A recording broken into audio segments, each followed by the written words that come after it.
বাইবেলের রোমীয় পুস্তক 4 অধ্যায় অব্রাহাম সম্পর্কে লেখা আছে এবং সেখানে লেখা হয়েছে যে অব্রাহামকে ঈশ্বর কেন ধার্মিক গণিত করেছিলেন বা অব্রাহাম ঈশ্বরের দৃষ্টিতে ধার্মিক কিভাবে হয়েছিলেন। যদি আমরা রোমীয় 4 অধ্যায় শেষের পদগুলো পড়ি 18, 19, 20, 21 থেকে শেষ পর্যন্ত, ওখানে লেখা আছে যে ঈশ্বর অব্রাহামকে প্রতিজ্ঞা করেছিলেন যে তিনি তাকে একটা সন্তান দেবেন এবং অব্রাহাম ঈশ্বরের প্রতিজ্ঞার প্রতি লক্ষ্য রেখেছিলেন এবং অবিশ্বাসবশত সন্দেহ করেননি, কিন্তু তিনি নিশ্চিত হয়েছিলেন যে ঈশ্বর যেটা প্রতিজ্ঞা করেছেন সেই প্রতিজ্ঞা তিনি অবশ্যই সফল করবেন। এই বিশ্বাসের কারণে, অর্থাৎ ঈশ্বরের প্রতিজ্ঞার প্রতি তার নিশ্চিত বিশ্বাসের কারণে ঈশ্বর তাকে ধার্মিক বলে গণনা করেন, অর্থাৎ ঈশ্বর যেটা প্রতিজ্ঞা করেছেন সেটা অবশ্যই তিনি সফল করবেন। এই বিশ্বাসের কারণে ঈশ্বরের দৃষ্টিতে সে ধার্মিক গণিত হয়েছিল। এবং রোমীয় তো তার পরের পদগুলোতে লেখা যে এইভাবে যারা প্রভু যিশুতে বিশ্বাস করে তাদেরকেও ধার্মিক গণিত করা হবে, কারণ পিতা ঈশ্বর প্রভু যিশুকে পাঠিয়েছেন, পিতা ঈশ্বর তার পুত্রকে পাঠিয়েছেন, পিতা পুত্র পবিত্র আত্মায় এক ঈশ্বর, এবং যতজন যীশু খ্রিস্টকে বিশ্বাস করে আত্মার একমাত্র মুক্তিদাতা হিসাবে তাদেরকেও ঈশ্বর ধার্মিক গণিত করেন। কিন্তু কিভাবে বিশ্বাস করতে হবে? অব্রাহামের মতো, যে ঈশ্বর যে প্রতিজ্ঞা করেছেন তা তিনি অবশ্যই সফল করবেন, এখানে সন্দেহ করলে হবে না। যেমন ঈশ্বর অব্রাহামকে প্রতিজ্ঞা করেছিলেন একটা সন্তান দেওয়ার, তিনি সেইভাবে প্রভু যিশুর মধ্যে দিয়ে তিনি আমাদের প্রতিজ্ঞা করেছেন যে যে কেউ প্রভু যিশুকে একমাত্র মুক্তিদাতা হিসেবে বিশ্বাস করে, একমাত্র যীশু খ্রিস্টকেই তার আত্মার একমাত্র ত্রাণকর্তা হিসেবে বিশ্বাস করে, তাকে তিনি ঈশ্বরের কাছে নেবেন। এটা ঈশ্বরের প্রতিজ্ঞা এবং এই প্রতিজ্ঞায় আমাদের বিশ্বাস করতে হবে যে এটি নিশ্চিত। অব্রাহাম যেমন বিশ্বাস করেছিলেন যে ঈশ্বরের প্রতিজ্ঞা নিশ্চিতভাবে সফল হবে এবং সেই কারণে অব্রাহামকে ধার্মিক গণিত করা হয়েছিল, ঠিক সেইভাবে আমরা যদি বিশ্বাস করি যে যীশু খ্রিস্টকে বিশ্বাস করলে আমি নিশ্চিত স্বর্গে উপস্থিত হব, তাহলে সেই ব্যক্তিরা স্বর্গে উপস্থিত হবে বা ঈশ্বরের দৃষ্টিতে ধার্মিক হবে। রোমীয় 4 অধ্যায় শেষ পদে এটাও লেখা যে তিনি আমাদের পাপের নিমিত্ত সমর্পিত হলেন, আমাদের ধার্মিক গণনার নিমিত্ত তিনি উত্থাপিত হলেন। অর্থাৎ যীশু খ্রিস্ট সমস্ত মানুষের পাপের শাস্তি বহন করেছেন, তিনি সকল মানুষের হয়ে ধার্মিক জীবন যাপন করেছেন। যে বিশ্বাস করে প্রভু যিশুতে বিশ্বাস করলে আমি নিশ্চিত ঈশ্বরের কাছে উপস্থিত হব, এই বিশ্বাসের কারণে তার সমস্ত পাপের ক্ষমা হয়, তাকে ধার্মিক বলে ধরা হয় এবং সে যেহেতু নিশ্চিত হয়েছে অব্রাহামের মতো, তাকে ঈশ্বরের কাছে নেবেন। অর্থাৎ প্রভু যিশুতে বিশ্বাসী হয়ে আমরা যদি এটা ভাবি আমি কি স্বর্গে উপস্থিত হতে পারবো কি পারবো না, তাহলে কিন্তু আমরা অব্রাহামের মতো নিশ্চিত বিশ্বাসী হতে পারলাম না। পৌল অব্রাহামের উদাহরণ দিয়ে দেখিয়েছেন যে ওই রকম বিশ্বাসী হতে হবে, ঈশ্বরের প্রতিজ্ঞাকে নিশ্চিত হিসাবে মানতে হবে, তাহলেই আমরা ঈশ্বরের কাছে উপস্থিত হব।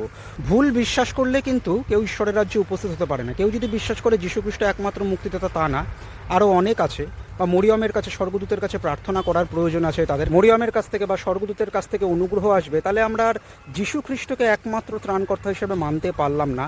এবং এই ভুল বিশ্বাসের কারণে আমরা কিন্তু ঈশ্বরের রাজ্যে উপস্থিত হব না যদি এমন বিশ্বাস করি। আমরা যদি এটা বিশ্বাস করি যে যীশু খ্রিস্ট বিশ্বাস করে ওটা নিশ্চিত না আমি স্বর্গে যাবো কি না, তাহলে আমরা বিশ্বাসী হতে পারলাম না। বাইবেল স্পষ্ট দেখায় যে অব্রাহামের মতো বিশ্বাসী কিন্তু আমাদের হতে হবে। অনেকে এইভাবে ভাবে যে প্রভু যিশুতে বিশ্বাস করার পরে যদি আমি পাপ করি তাহলে কি হবে? নিশ্চিত বিশ্বাসী হতেই হবে, এটা বাক্য বলে। এবং যে প্রভু যিশুকে একমাত্র ত্রাণকর্তা হিসেবে বিশ্বাস করে, নিশ্চিত মনে করে যে বিশ্বাস করলে আমি ঈশ্বরের কাছে যাব, সেই ঈশ্বরের সন্তান হয় এবং ঈশ্বর তার সন্তানদের ভুল করলে শাসন করবেন, তিনি প্রহার করবেন, অনেক ক্লেশ যন্ত্রণা তিনি দিতে পারেন, কিন্তু বা স্বর্গে যখন তিনি পুরস্কার দেবেন এই পার্থিব জীবনের পাপের কারণে তিনি তো শাসন করেননি, সেই স্বর্গের পুরস্কারে তারা পুরস্কার কম পাবে, যেটা 1 করিন্থীয় 3 অধ্যায় লেখা। কিন্তু এটা লেখা যে যাদের কর্ম পুড়ে যায়, ক্ষতিগ্রস্ত হয়, কিন্তু তারা আপনি পরিত্রাণ পায়, কারণ তারা নিশ্চিত বিশ্বাসী হয়েছে। অর্থাৎ নিশ্চিত বিশ্বাসী হতেই হবে অব্রাহামের মতো, যেটা বাইবেল আমাদের স্পষ্ট করে দেখায় যে প্রভু যিশু বলেছেন যে যে তার কথা শোনে এবং যিনি তাকে পাঠিয়েছেন তাকে বিশ্বাস করে, সেই ব্যক্তি অনন্ত জীবন পেয়েছে, তাকে বিচারে আনা হয় না, অর্থাৎ নরকের বিচারে আনা হয় না, সে মৃত্যু পার করে গেছে, সে জীবনে প্রবেশ করে গেছে। অর্থাৎ তিনি স্বর্গে উপস্থিত হওয়ার প্রতিজ্ঞা করেছেন বিশ্বাসের মধ্যে দিয়ে। আমাদের নিশ্চিত বিশ্বাসী হতে হবে।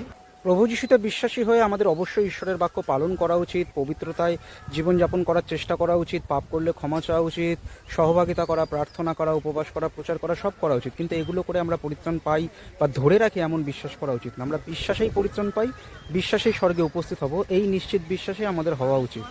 বিশ্বাসী হওয়ার পর আমরা যত ভালোভাবে ঈশ্বরের বাক্য পালন করে চলতে পারবো, ঈশ্বর আমাদের আশীর্বাদ করবেন, ভুল করলে আমাদের শাসন করবেন, স্বর্গের পুরস্কার কম দেবেন।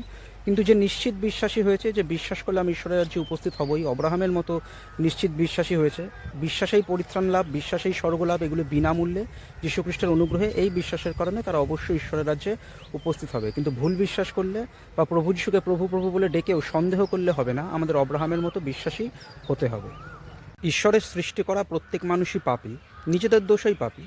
সেই পাপী মানুষের ঈশ্বরের সাথে সংযুক্ত হওয়ার, পরিত্রাণ পাওয়ার বা আত্মার মুক্তি পাওয়ার এবং স্বর্গে উপস্থিত হওয়ার একটিই পথ, তিনি যীশু খ্রিস্ট। যীশু খ্রিস্ট সমস্ত মানুষের পাপের সমস্ত মূল্য পরিশোধ করেছেন। এই জন্য যে কোনো ব্যক্তি বিশ্বাস করে হ্যাঁ যীশু খ্রিস্টই সেই ব্যক্তি যিনি আমার পাপের সমস্ত মূল্য শোধ করেছেন, আমার আর মূল্য শোধ করার কিছু বাকি নেই, আমি নিশ্চিত ঈশ্বরের কাছে উপস্থিত হব, এটা যীশুখ্রিস্টের অনুগ্রহ দান। তিনি আমাকে ভালোবাসেন, নিজ জীবনের বিনিময়ে আমাকে ভালোবেসে তার কাছে নিচ্ছেন, এই বিশ্বাসের কারণে সে ঈশ্বরের কাছে উপস্থিত হবে। কারণ মানুষ নিজের ক্ষমতায় ঈশ্বরের কাছে যেতে পারে না, আত্মার মুক্তি পেতে পারে না, এবং আত্মার মুক্তি ধরেও রাখতে পারে না। মানুষ কোনোভাবেই যোগ্য না। এই জন্য এটা শুধুমাত্র বিশ্বাসে, এবং এই জন্য বাইবেল বলে যে না, আমরা অব্রাহামের মতো নিশ্চিত বিশ্বাসী হই, যে বিশ্বাসের মধ্যে দিয়েই আমরা ঈশ্বরের কাছে পৌঁছাবো। কারণ আমরা যদি এটা বিশ্বাস না করি যে আমি বিশ্বাসেই পরিত্রাণ পাই এবং বিশ্বাসেই স্বর্গে যাব, এর অতিরিক্ত কিছু না, তাহলে এটা যদি বিশ্বাস না করি তাহলে কি বিশ্বাস করি? যে আমাদের কর্মের মধ্যে দিয়ে আমরা পরিত্রাণ পাই, অথবা পরিত্রাণ পেয়ে, বিশ্বাসে পরিত্রাণ পেয়ে হয়তো কর্মের মধ্যে দিয়ে ধরে রাখি, অর্থাৎ নিজেকে কৃতিত্ব দেওয়ার চেষ্টা করলে বাইবেল বলে হবে না। প্রভু যিশু সমস্ত মূল্য শোধ করেছেন আমাদের হয়ে, যাতে পরিত্রাণ আমরা বিশ্বাসে পাই, এবং পরিত্রাণ পাওয়া ব্যক্তির মধ্যে তিনি চিরকাল পরিত্রাণকে ধরে রাখেন। বিশ্বাসী ব্যক্তি নিজের কর্মের মধ্যে দিয়ে পরিত্রাণকে ধরে রাখে না, কারণ বিশ্বাসী ব্যক্তির বা কোনো মানুষের সেই যোগ্যতাটা নেই। এই জন্য যীশুখ্রিস্ট বিনামূল্যে দান করেন। এই জন্য আমাদের নিশ্চিত বিশ্বাসী হতে হবে যে যীশুখ্রিস্টকে একমাত্র মুক্তিদাতা হিসেবে বিশ্বাস করে আমরা পরিত্রাণ পাই এবং নিশ্চিত ঈশ্বরের কাছে যাব। এটি তার অনুগ্রহ দান, এটি বিনামূল্য দান। সমস্ত কৃতিত্ব যীশুখ্রিস্টের, আমাদের কোনো কৃতিত্ব নেই।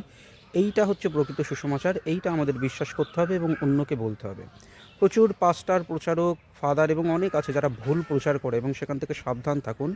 বাইবেল পড়ুন এবং দেখুন, প্রভু যিশু নিজেও বলেছেন যে বিশ্বাস করে সে অনন্ত জীবন পায়, সে বিনষ্ট হবে না। যে বিশ্বাস করে তাকে বিচারে আনা হয় না, নরকের বিচারে আনা হয় না, সে মৃত্যু পার করে জীবনে প্রবেশ করে গেছে। তিনি এই কথাগুলো বলেছেন। পৌলের মধ্যে দিয়ে ঈশ্বর জানিয়েছেন যে অব্রাহামের মতো নিশ্চিত বিশ্বাসী হতে হবে। ঈশ্বর যে প্রতিজ্ঞা করেছেন অনন্ত জীবন বা তার কাছে উপস্থিত হওয়ার প্রতিজ্ঞা, এই বিষয়টা শুধুমাত্র বিশ্বাসেই আমাদের নিশ্চিত হতে হবে যে বিশ্বাস করে আমরা তার কাছে উপস্থিত হব, এটি বিনামূল্য দান। এই বিশ্বাসেই পরিত্রাণ।